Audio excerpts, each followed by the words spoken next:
Moved by the plight of Nigerians since the removal of fuel subsidy, the organized labor has continued to put government on its toes through the union's round-the-clock agitation. The most recent of the agitations being threatened by the National Labour Congress and the Trade Union Congress to embark on an indefinite strike should the federal government fail to meet its demand at the end of the ultimatum, which expired on October 3rd.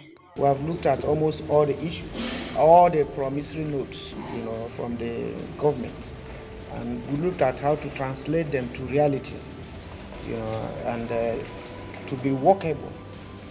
And then we're going to take those promises to our organs. A 9-minute move by President Bola Tinubu-led federal government has, however, changed the tide of the planned civil disobedience by the union.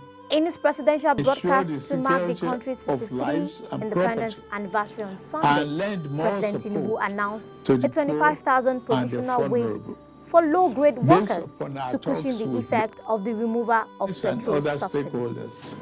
We are introducing a provisional wage award increment to enhance the federal minimum wage without causing undue inflation.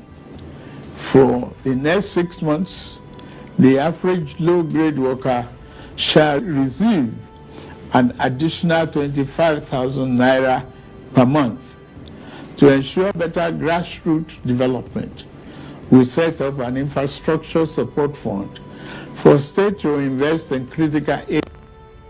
States have already received funds to provide relief packages against the impact of rising food and other prices. Also, in the virtual meeting between the federal government and the unions ended on an inconclusive note, the two labor centers had to consult with their National Executive Council over the new proposal thrown on the table by the government. The Chief of Staff to the President and the leader of the government team, Femi Gbajabiamila, after hours of us trading, announced that Tinubu had accepted organized labor's demand that the wage award will be across the board.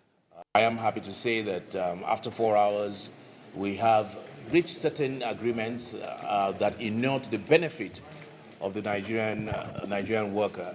Agreements on wage bill, agreements on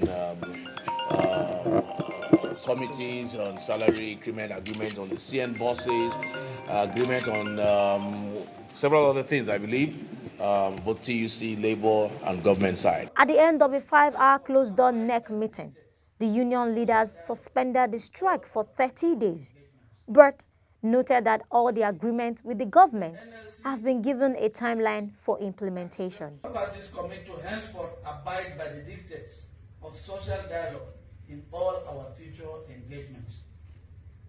14. The NLC and the TUC accept to suspend for 30 days the planned indefinite nationwide strike scheduled to begin Tuesday, the 3rd of October 2020. But what becomes of the agreement after 6 months when the government palliatives are suspended?